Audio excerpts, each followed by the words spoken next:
Ça remplace complètement le... Comme chaque semaine, une foule de curieux s'est massée dans ce petit jardin de Loire-Atlantique. Les visiteurs ont droit aux bons conseils de Brigitte, la maîtresse de maison. Si vous voulez que votre linge sente bon, eh bien vous rajoutez une petite goutte d'huile essentielle de lavande. À première vue, cela a tout d'une vente de produits écolos. Pas du tout. Ici, il n'y a rien à vendre, rien à acheter. Chacun vient chercher l'inspiration, le petit truc qui va peut-être changer sa vie. Alors, espionnage industriel? Oui, tout à fait. Moi, j'ai un projet de construction de maison, donc... Car c'est la maison et ses installations qui intriguent les visiteurs. Une maison plutôt extraordinaire dans laquelle Patrick et Brigitte Baronnet vivent très à l'aise avec moins de 700 € par mois. Ici, ils ont appris à tout économiser, à commencer par l'énergie, grâce à des panneaux solaires et à cette éolienne de 18 mètres de haut. En tout, un investissement de 10 000 € qui leur fournit à vie et gratuitement de l'électricité. Ça demande de l'huile de coude. C'est vrai, c'est rien ça. Ça demande un changement de comportement et une révolution dans sa tête. Allez. Car pour Patrick et Brigitte, cela va beaucoup plus loin que de simples économies d'énergie. Ils ont un idéal de vie. Ils font partie d'un nouveau mouvement qui se répand, les décroissants. Ils refusent la société du toujours plus et veulent consommer de moins en moins, tout en gagnant en qualité de vie. Alors, comment font-ils? Petit tour du propriétaire. De l'éolienne à l'intérieur du mât passe un fil qui passe en dessous ici. Des photopiles qui se trouvent ici passent un fil et les deux fils vont sur les batteries. L'eau qui tombe du ciel, c'est merveilleux quand même, c'est un cadeau du ciel et je ne vois pas pourquoi tout le monde n'en profite pas. Alors on va voir comment on a mis en œuvre une manière de récupérer l'eau à partir du toit de la maison là-bas, 100 mètres carrés de toit, un collecteur d'eau, ça descend ici et ça va directement dans les citernes. Sous mes pieds, j'ai une citerne ici de 4000 litres et une autre citerne de 4000 litres. Alors il pleut, nos citernes d'eau pluviale sont remplies. Il y a du soleil, ça charge nos batteries, ça fait pousser les légumes. Il y a du vent, ça fait tourner l'éolienne. Conclusion, on est toujours content. C'est quand même bizarre. C'est bizarre quand même qu'il existe encore des gens qui soient heureux sur Terre. Grâce à ces installations, le couple ne paye ni eau ni électricité depuis 10 ans. Pour eux, EDF, c'est un très lointain souvenir. Tu te souviens, ça, quand on a décidé, sans filet, de quitter définitivement EDF en 1997. Donc là, on voit l'agent EDF qui dépose le compteur et je ne lui dis pas au revoir, je lui dis adieu. C'était un symbole de liberté et je dirais que c'est le symbole de la capacité de l'homme à pouvoir vivre d'une manière durable sur la planète avec une technique douce, avec des énergies douces.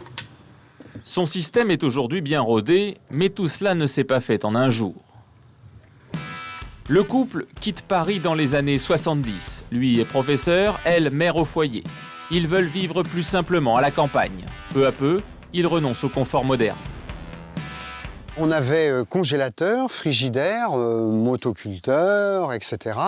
Et donc, quand on est parti dans la réflexion sur une vie différente, on a d'abord changé notre tête et à partir de là, on a supprimé beaucoup de choses. Alors, comment vivent-ils au quotidien? Oui, j'en ai mis. Première surprise dans la cuisine. Ils ont sacrifié des objets a priori indispensables, comme le frigo. D'abord, 6 mois de l'année, il fait plus froid sur le bord de la fenêtre que dans le frigidaire. Donc déjà, tous les frigidaires de France, ils pourraient s'éteindre entre 3 et 6 mois de l'année. Il y a du fréon dedans et ça dégage beaucoup de nocivité électromagnétique. C'est une espèce de carcasse et je trouve que ça pue. Bon, c'est laid. Ça a presque tous les défauts. Et pour nous, ça sert strictement à rien. Seul ustensile rescapé, ce mixeur. Grâce auquel Brigitte prépare un mélange de légumes crus, base de leur alimentation car ils sont végétariens. Et avant de passer à table, direction la salle de bain. Là encore, tout est fait pour ne rien gaspiller. Un individu normal consomme en moyenne 5 litres d'eau pour se laver les mains. Patrick, lui, va se contenter d'un demi-litre. Démonstration. On a une pédale en dessous, un tout petit peu d'eau. Voilà, je me savonne les mains et je vais compter 1, 2, 3 secondes avec de l'eau à 38 degrés, donc tout le confort et avec une économie de calories et de quantité d'eau. Aujourd'hui, les Baronnais consomment 10 fois moins d'eau et d'électricité que la moyenne des Français. Et ils ont même réussi à se passer d'eau là où l'on s'y attend le moins. Vous remarquez qu'ici, il n'y a pas de chasse d'eau. Je prends une louche de sûre. Je mets cette louche de sûre une fois que j'ai été aux toilettes. J'en mets 2 même. Ah, c'est après que... C'est après qu'on a été aux toilettes. Et donc, il y a une absorption de toute l'urine. Et là, parce que c'est très scientifique ce qu'on fait, au lieu d'être en anaérobiose, on est en aérobie. Au-delà du cours de chimie, voilà ce que ça donne en pratique.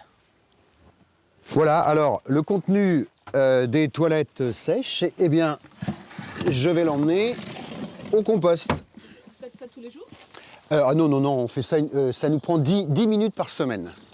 Excréments, restes de repas, bref, toutes les matières organiques de la maison finissent d'ordinaire à la poubelle ou dans les égouts. Mais ici, rien ne se perd, tout se récupère. Voilà, quelques mois après, 3 mois après, avec de la merde, on fait quelque chose d'extraordinaire. Et ce compost va lui-même finir dans leur potager 100% bio. Cela fait pousser leurs fruits et légumes qui représentent la moitié de leur nourriture. Plutôt que d'aller bosser pour acheter une voiture, pour aller au supermarché, pour acheter à bouffer, nous, on a une bêche, et puis, mon Dieu, que c'est difficile. Ah, je vous assure que notre sort n'est pas enviable. Regardez ce petit poireau. Hein? Voilà. Qu'est-ce qui m'a dit qu'il fallait des produits chimiques pour faire des poireaux comme ça? On m'a avoué. Protéger la planète à la campagne, cela semble plutôt facile. Certains se sont mis en tête de faire la même chose, mais en ville. Paris, dans le 20e arrondissement. Ici, pas d'éoliennes ou de toilettes sans chasse d'eau, mais quand même quelques décroissants. Antoine est prof de maths et Marion contrôleuse de gestion. À deux, ils gagnent 5 000 €, de quoi vivre confortablement. Pourtant, ils ont un objectif, consommer le moins possible. Ils n'achètent quasiment rien de neuf pour la maison et privilégient le troc ou la récup. On a des choses qu'on a trouvées par terre dans la rue, là, le caddie pour faire les courses. On achète des trucs dans des brocantes, comme la maison de poupée qui est là, on a acheté dans des brocantes.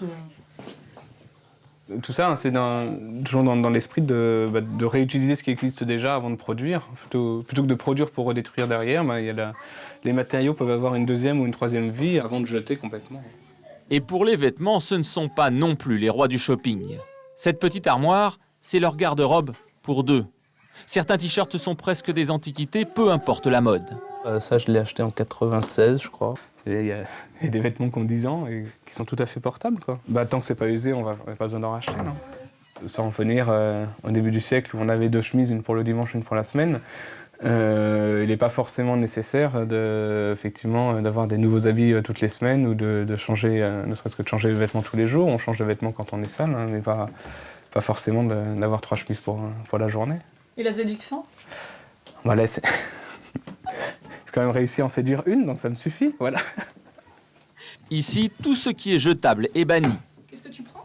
Un mouchoir. C'est un mouchoir en tissu. Pas de mouchoirs en papier qui finissent à la poubelle. Et il y a encore plus surprenant. Mais Antoine, tu lui changes la couche? Un bain de toilette. Ils ont même renoncé à l'un des grands symboles de la libération féminine, la couche jetable. Ils se sont remis aux couches lavables en tissu. Donc ça, c'est une couche en coton. On met par-dessus un petit papier biodégradable pour protéger et recueillir les selles. Quand on s'est aperçu une fois de la quantité monstrueuse de déchets que représentent des couches jetables, Combien par jour? Lui, il en est à 4 à 5, mais des petits bébés à la naissance, ça peut aller jusqu'à 7, 8. Ça se compte en plusieurs kilos de déchets supplémentaires par jour. Le couple a quand même fait une concession au confort moderne. Il a gardé son frigo. Pour l'instant, difficile de s'en séparer. Tu prends la boîte de fromage? Peut-être qu'on fera l'expérience de se passer de frigidaire, mais pour le moment, on n'a pas fait l'essai. Ouais. On est encore aussi à garder du lait au frais pour les enfants, des choses comme ça.